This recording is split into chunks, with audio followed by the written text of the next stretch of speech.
Okay, here's a bitrate related problem inside Premiere Pro 2019. I exported this video on the timeline, and the bitrate was always less than expected. So here's the first video, and at details we can see the total bitrate is 36.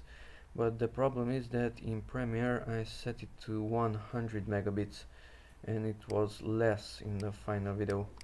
I rendered it once again and it was also less, only 36 instead of 100, and for the third time, and that time I got 46 instead of 100.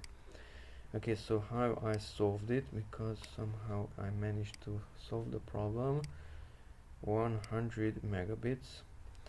How I solved it is the hardware encoding versus software encoding. So Ctrl and M for export, press Ctrl and M. Okay, I used H.264 for the codec, and here on the video tab, encoding settings, hardware encoding created that lower bitrate problem, and software encoding solved the problem. It really used 100 megabits target bitrate. So just in case your bitrate is lower than the one that you selected, don't use hardware but software. Okay, the software encoding makes a little bit of difference here in task manager and performance.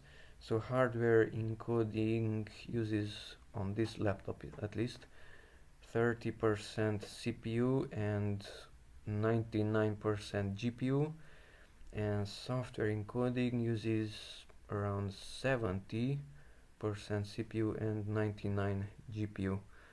So hardware encoding uses less CPU, but it's also creating that problem with the bitrate.